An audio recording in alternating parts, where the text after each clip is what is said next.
Tipid na ngayon 260, 250. Matawad pa kayo? Walang contractor po na nalulugi. Lagi may tubo yan.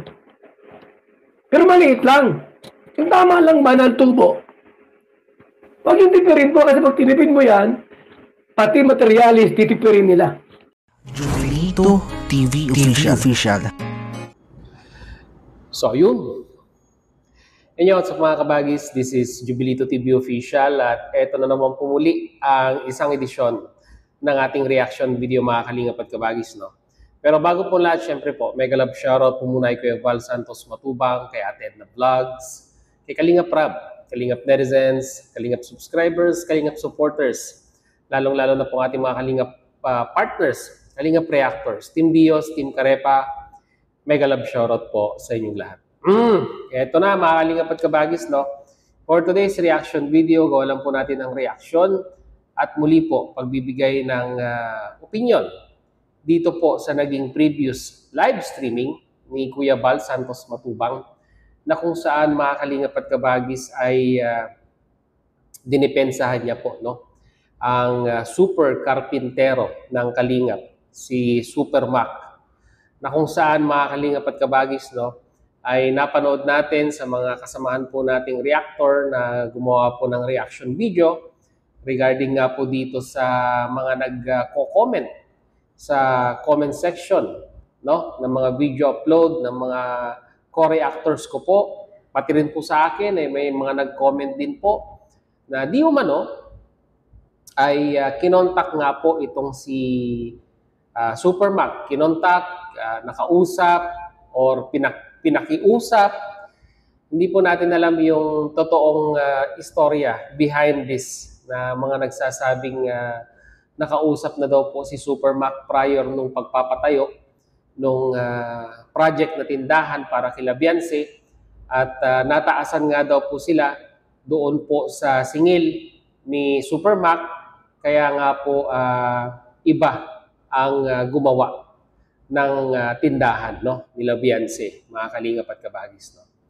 At dito po sa live, no, ni Kuya Val Santos Matubang ay ipinaliwanag niya, no, sa mga viewers yung mga kadahilanan, no. At dito rin po natin nalaman na ang presyo pala ni Super Mac doon po sa tindahan nila Beyonce ay umabot po ng 260,000 pesos, no? At parang ang lumalabas ay tumatawad po sila ng, di rin po natin alam, yun po yung pagkakasabi ni Kuya Val Santos Matubang, na tumatawad sila ng 200, no? Kasi ganun po yung pagkakasabi ni Kuya Val, no? From 260, tumatawad ng 200, no? Parang ganun ang tawad na hinihingi, no? Almost 60,000 pesos, mga Kalingap at kabagis, no? Kaya nga po siguro kwenta ni Super Mac kung kakayanin, sa materialis pa nga siguro po dahil sa mahal po ng bilihin ngayon ay parang hindi po kakayanin at hindi po sumang-ayon ito pong si Super Mac, no? So ibig sabihin, ibinigay sa ibang kontratista na may nag-offer ng mas mababang presyo doon po sa presyo ni Super Mac. So ano po ba talaga ang reason kung bakit nga po talaga ganito kataas, mga Kalingap at kabagis, no, ang minsang ibinibigay na presyo po ng mga nangungontrata or yung mga kontratista regarding po sa mga ganitong klase ng construction, no, mga Kalingap at kabagis. Siyempre, unang-una po sa lahat, mga Kalingap at kabagis, no, i-consider po natin yung rate ng manggagawa, ng karpintero, ng mga skilled worker na doon po sa probinsya. Yung dalawa po kasi yan, mga Kalingap at kabagis, no? Provincial rate at yung tinatawag po nating city rate, no, mga Kalingap at kabagis, no? Na kung saan, mga Kalingap at kabagis, ay di hamak na mas mataas ang singil ng mga karpintero, mason, electrician sa syudad kumpara po, no, sa rate dito po sa probinsya. Pero hindi naman po halos nagkakalayo yung nila, yung presyohan nila, mga Kalingap at kabagis, no. So dapat i-consider din po natin 'yan, no. So Daet is an urbanized province, mga kalingap at kabagis, so hindi po yan halos nagkakalayo ng rate sa Metro Manila. No?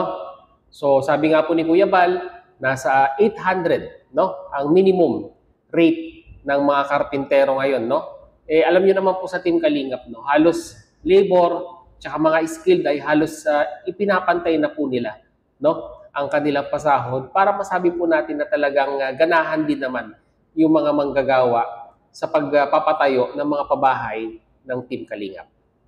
Then secondly, mga Kalingap at kabagis, no? Dapat kino-consider din po natin yung presyo ng materyales, mga Kalingap at kabagis, no? At base nga po dito sa pagkakasabi ni Kuya Bal Santos Matubang, may kamahalan na talaga, no? Let's admit, talagang mahal na po ang materyales nowadays, mga Kalingap at kabagis, no? Sa presyo ng semento, sa presyo ng bakal, sa presyo ng buhangin, at mga yero, ay talagang masasabi po natin na talagang kumpara way back 10 years ago, ay talagang ang laki po ng diferensya, no?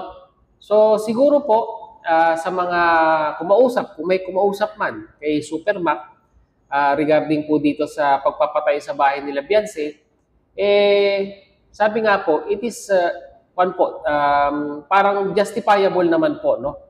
Mga Kalingap at kabagis, yung binigay na presyo ni Supermac sa pangungontrata doon po sa tindahan nila Beyonce. Kung kontrata man ang usapan dito, mga Kalingap at kabagis, no?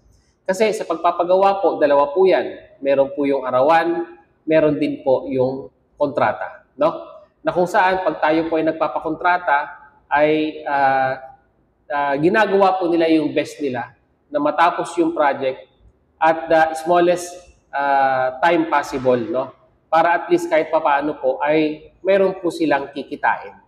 Kasi pag tayo po ay nangontrata at pinatagal po natin yan, ay di hamak po talagang malulugi yung kontratista, no? Lalong-lalo na po sa pasahod sa kanyang mga tauhan.